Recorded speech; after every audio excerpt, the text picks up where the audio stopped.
इज़रा का ग्रंथ अध्याय 9।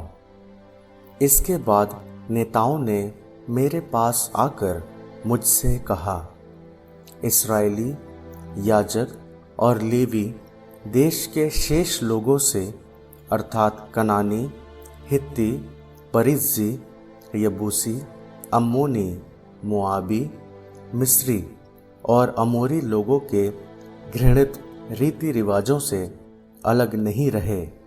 उन्होंने उनकी पुत्रियों के साथ अपना तथा अपने पुत्रों का विवाह किया, जिससे पवित्र जाति का इस देश के लोगों से मिश्रण हो गया है। इस विश्वासघात के कार्य में नेता और प्रतिष्ठित व्यक्ति सबसे आगे रहे हैं। ये सुनकर मैंने अपने वस्त्र और अपनी चादर फाड़ डाली, अपने सिर और दाढ़ी के बाल नोच डाले और अवाक होकर बैठ गया। इसके बाद वे सब जो निर्वासितों के विश्वासघात के कारण ईश्वर के कोप से डरते थे, मेरे पास आए और मैं संध्या काल के यज्ञ तक अवाक बैठा था।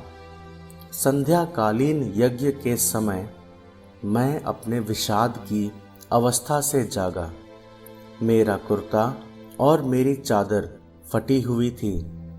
मैं घुटनों के बल गिरकर और अपने प्रभु ईश्वर की ओर हाथ फैलाकर इस प्रकार प्रार्थना करने लगा, मेरे ईश्वर, मैं इतना लज्जित हूँ कि तेरी ओर दृष्टि लगाने का साहस नहीं हो रहा है, क्योंकि हम अपने पापों में डूब गए हैं और हमारा दोष आकाश छूने लगा है। अपने पूर्वजों के समय से आज तक हम भारी अपराध करते आ रहे हैं। अपने पापों के कारण हम, हमारे राजा और हमारे याजक विदेशी राजाओं के हाथ तलवार, निर्वासन, लूट और अपमान के हवाले कर दिए गए, जैसी कि आज हमारी दुर्गति है। अब हमारे प्रभु ईश्वर ने हम पर थोड़े समय के लिए दया प्रदर्शित की। उसने कुछ लोगों को निर्वासन से वापस बुलाया और हमें अपने पवित्र स्थान में शरण दी है। उसने हमारी आँखों को फिर ज्योति प्रदान की और हमें हमारी दास्ता में विश्राम दिया है, क्योंकि हम दास ही हैं, किंतु हमारे ईश्वर ने हमें हमारी दास्ता में नहीं त्यागा और हमें फारस के राजाओं का कृपा पात्र बनाया है। उन्होंने हमें हमारे ईश्वर का मंदिर फिर बनाने और उसका पुनरुद्धार करने की अनुमति दी और यूदा तथा यरूशलेम में सुरक्षित स्थान दिलाया है। हमारे ईश्वर, इसके बाद हम अब क्या कहें? हमने तेरी उन आज्ञाओं का तिरस्कार किया जिन्हें तूने अपने सेवकों नबियों द्वारा हमें दिया था। वो देश एक दूषित देश है जिस पर तुम अधिकार करने जा रहे हो।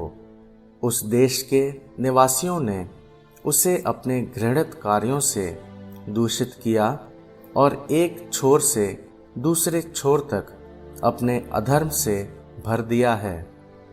इसलिए तुम ना तो अपनी पुत्रियों का विवाह उनके पुत्रों के साथ करोगे और ना अपने पुत्रों का उनकी पुत्रियों के साथ। तुम ना तो कभी उनके साथ संधि करोगे और ना समृद्धि में उनकी सहायता करोगे।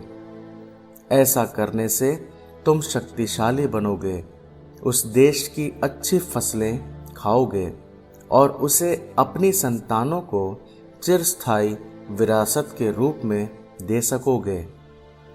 हमारे ईश्वर, इन सब विपत्तियों के बाद जो हमारे कुकर्मों और बड़े बड़े अपराधों के कारण हम पर बीती हैं, हम अपने अपराधों को देखते हुए समझते हैं कि तूने हमें हल्का दंड दिया है और हमारे राष्ट्र के कुछ लोगों को विनाश से बचा लिया है।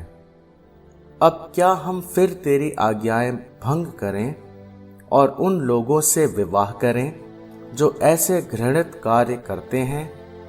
और यदि हम ऐसा करेंगे तो क्या तेरा क्रोध हम पर इस प्रकार नहीं भड़केगा कि हम में कोई नहीं बचेगा?